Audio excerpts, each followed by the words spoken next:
Χαίρετε!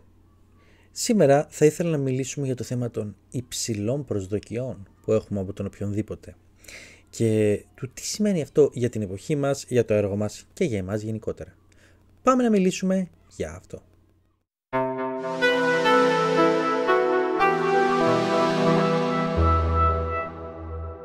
Έχετε σχέση με έναν άντρα ο οποίος είναι πολύ ενδιαφέρον, ψηλός, καλός, όμορφος, έξυπνος?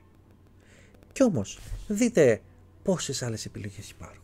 Υπάρχει και αυτός, υπάρχει και αυτός, υπάρχει και αυτό, το μοντέλο το κανονικό, το μοντέλο του Instagram, υπάρχει αυτός ο γνωστός ηθοποιός. Δείτε τι ωραίος που είναι αυτός ο Αργένης, δείτε τι όμορφος που είναι αυτός ο γκριζομάλης, έμπειρος και γοητευτικός άντρας. Είστε σε σχέση με μια ωραία γυναίκα? Ναι, αλλά δείτε αυτήν τι ωραίες καμπύλες έχει, δείτε και εκείνη τι ωραία μάτια που έχει, δείτε τα πέντα ξένια της μαλλιά, δείτε την άλλη πόσο γοητευτική είναι, δείτε την άλλη πόσο σεξι είναι, υπάρχουν αυτά τα μοντέλα, κάνουν μπασαρέλα, υπάρχει αυτή, υπάρχει άλλη, υπάρχει...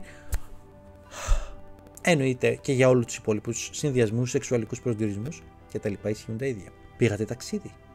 Τι ωραία που περάσαμε στις διακοπές μας, λέγαμε κάποτε εμείς οι παλιοί γέροντες. Πλέον σου λέει, πήγε σε αυτό το νησί, θα μπορούσε να πας εκεί. Θα μπορούσε να πας σε εκεί το νησί. Κοίτα τη λαμπερά που είναι εκεί, κοίτα δικό μου που έχει εκεί, κοίτα πόσο ωραία κρασιά πίνουν εκεί πέρα.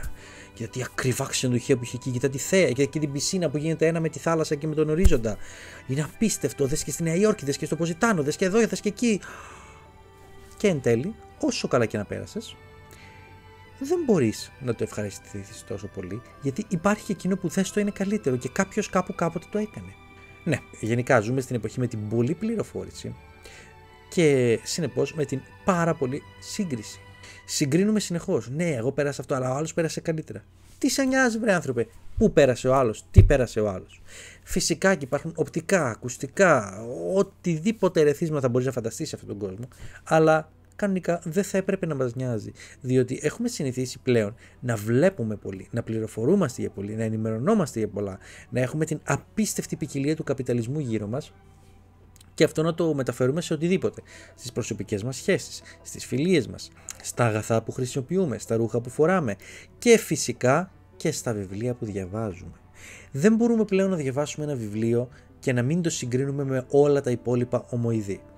Για μένα αυτό είναι ένας καθημερινός αγώνας. Να διαβάζω ένα βιβλίο για αυτό που είναι. Η μεγαλύτερη σύγκριση που μπορώ να κάνω είναι με τα άλλα βιβλία του ίδιου συγγραφέα. Διότι ο συγγραφέας αυτό έχει να μου δώσει. Αυτός είναι. Αυτό είναι το προϊόν που παράγει. Αυτή είναι η διασκέδαση που μπορεί να μου προσφέρει. Αυτή είναι η ψυχαγωγία που μπορεί να μου προσφέρει. Αυτό είναι το μυστήριο που μπορεί να μου προσφέρει. Τέλος. Όλα τα υπόλοιπα είναι για άλλους συγγραφείς. Θέλεις να πάρεις κάτι άλλο? Πάρε κάτι άλλο. Όπως δεν θα σύγκρινα την πίτσα με το σούσι, είναι άλλες οι ώρες, άλλη η γεύση, άλλη η θρεπτική αξία, άλλη η απόλαυση που μου προσφέρει το καθένα, έτσι δεν θα συγκρίνω και ένα βιβλίο του τάδε με τον Δίνα. Και από αυτές τις συγκρίσεις συνήθως ξεκινούν και οι προσδοκίες. Βασικά αυτός είναι ο ένας τρόπος για να ξεκινήσουν οι προσδοκίες, με συγκρίσεις. Ο άλλος τρόπος είναι να ξεκινάμε εμείς με το μυαλό μας γεμάτο από ιδέες, σκέψεις, πριν ξεκινήσουμε ένα βιβλίο και να λέμε πω είχα πολλές προσδοκίες από αυτόν, έχω πολύ υψηλές προσδοκίες από αυτόν, και τελικά το διαβάζουμε και το ζήτημα ποιο είναι? Ότι οι προσδοκίες μας ήταν πολύ υψηλές και πολύ αόριστες. Δεν ξέραμε τι ακριβώς περιμέναμε να διαβάσουμε, απλά ήταν κάτι τέλειο, κάτι υπέροχο, κάτι ιδεατό, κάτι φανταστικό. Αλλά ένας άνθρωπος γράφει όπως ένας άνθρωπος. Έχει τα καλά του στοιχεία, έχει τις αδυναμίες του, έχει τα πάντα μέσα. Όλα τα βιβλία είναι λίγο πολύ του ύψους ή του βάθους σε συγκεκριμένα ζητήματα. Πλοκή, χαρακτήρες, δομή, ατμόσφαιρα, τα πάντα. Πληροφορία, ιστορικό υπόβαθρο.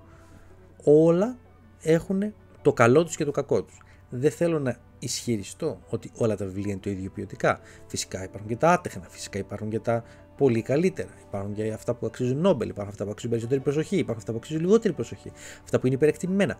Όλα αυτά υπάρχουν. Αλλά το ζήτημα με τις προσδοκίες ποιο είναι? Ότι είναι μέσα στο κεφάλι μας. Ανάμεσα σε μένα και στο ανάγνωσμα που πρόκειται να διαβάσω υπάρχουν οι προσδοκίες μου. Και ακριβώς επειδή υπάρχουν οι προσδοκίες μου, δεν μπορώ να απολαύσω το προϊόν για αυτό που είναι.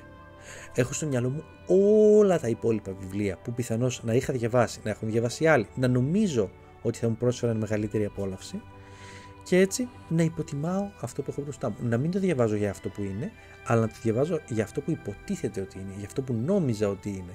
Και καθώς το διαβάζω, να κάνω αυτομάτως συγκρίσεις. Με τι? Με την αόριστη ιδεατή σκέψη που έχω στο κεφάλι μου. Και έτσι τελειώνει το βιβλίο και λέει ο άλλος: είχα πολύ ψηλές προσδοκίες, αλλά με απογοήτευσε. So what? Τόσο το χειρότερο για τις προσδοκίες σου. Δεν μας νοιάζουν οι προσδοκίες σου. Ο μόνος τρόπος για να απολαύσουμε πραγματικά ένα βιβλίο είναι να το απολαύσουμε για αυτό που είναι. Να έχουμε, ρε παιδί μου, το hype, δεν είπα να μην το έχουμε. Να περιμένουμε και κάτι από αυτόν τον συγγραφέα. Αλλά να μπορούμε να τη χαλιναγωγούμε. Άμα οι προσδοκίες μας είναι πάντα εκεί παρούσες, γίνονται ζωντανές συγκρίσεις και πάντα το βιβλίο είναι πιο κάτω από τις προσδοκίες, εκεί υπάρχει πρόβλημα με εμάς. Θα μου πεις, και τι μας λες τώρα, ρε Βαγγέλη, να μην έχουμε καθόλου προσδοκίες, να θεωρούμε ότι το κάτι είναι το χειρότερο απ' όλα? Εγώ θα έλεγα όχι. Να μην θεωρήσεις ότι κάτι είναι το χειρότερο απ' όλα, να μην θεωρήσεις κάτι το καλύτερο απ' όλα.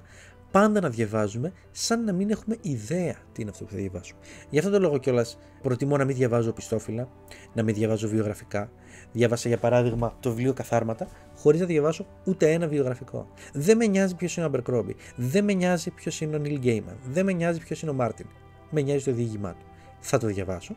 Αν μετά θέλω να σχηματίσω μια έξτρα άποψη, θα διαβάσω το βιογραφικό του. Μπορεί να διαβάσω κάποια κριτική, αλλά δεν διαβάζω κριτικές πριν διαβάσω ένα έργο και δεν διαβάζω οπισθόφυλλα, περιλήψεις, δεν βλέπω τρέιλερ σε βιβλία και σειρές. Γενικότερα θέλω να αποστασιοποιηθώ όσο μπορώ από αυτό που πρόκειται να διαβάσω για να το διαβάσω ατόφιο, να το διαβάσω για αυτό που είναι. Να αφήσω τον συγγραφέα να κάνει την είσοδό του στο έργο με τον τρόπο που θέλει. Ο πρόλογος, οι πρώτες λέξεις, το πρώτο κεφάλαιο να είναι αυτά που θα μου δώσουν την ατμόσφαιρα και να μην περιμένω από το book trailer, να μην περιμένω από άλλους και τις κριτικές τους να μου πούνε περί τίνος πρόκειται. Ίσως ακόμα και από το εξώφυλλο να δίνεται μια προκαταβολική άποψη. Οπότε για μένα το καλύτερο που έχουμε να κάνουμε είναι να ασχοληθούμε με το βιβλίο για αυτό που είναι, να το κοιτάξουμε κατάματα, να μην μας ενδιαφέρουν όσο περισσότερο γίνεται όλα τα υπόλοιπα που υπάρχουν γύρω, να μην μας ενδιαφέρουν όσα λέγονται για αυτό το βιβλίο πριν το διαβάσουμε, και έτσι να μηδενίζουμε όσο μπορούμε τις προσδοκίες μας, είτε θετικές είτε αρνητικές, ώστε να μπορούμε να δούμε καθαρά το βιβλίο. Θα το δούμε αντικειμενικά? Όχι, φυσικά. Η άποψή μας είναι. Άλλα πράγματα μας τραβάνε εμάς, άλλα τραβάνε την προσοχή άλλων. Επίσης, άλλα πράγματα μπορεί να τραβάνε εμένα και άλλα πράγματα μπορεί να τραβάνε εμένα σε μια άλλη χρονική στιγμή. Όλοι οι άνθρωποι είμαστε λίγο πολύ mood readers. Δεν μπορούμε να διαβάζουμε πάντα με την ίδια διάθεση, να έχουμε πάντα την ίδια υπομονή κτλ. Δεν γίνεται αυτό το πράγμα. Το λογικό είναι ότι κάπου θα πιαστούμε, κάπου θα χαθούμε, κάπου θα πέσει και η διάθεσή μας. Δεν γίνεται πάντα να διαβάζουμε τα βιβλία με αντικειμενικότητα, ούτε σε σχέση με τον ίδιο μας τον εαυτό ως αναγνώστης. Οπότε, να μπαίνουμε στο βιβλίο με ανοιχτό μυαλό, ανοιχτή καρδιά και όρεξη για διάβασμα. Οτιδήποτε άλλο θα δημιουργήσει προσδοκίες πολύ διαφορετικές, θα δημιουργήσει εντυπώσεις που δεν αρμόζουν στο βιβλίο και στην ουσία θα το αδικήσουν ως προς την τελική του ανάγνωση. Αυτά.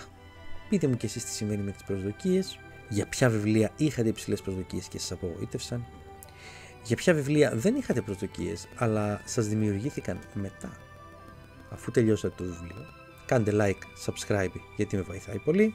Γράψτε και τα σχόλιά σας, φυσικά είναι πάντα καλοδεχούμενα. Μέχρι την επόμενη φορά να είστε όλοι καλά. Γεια σας.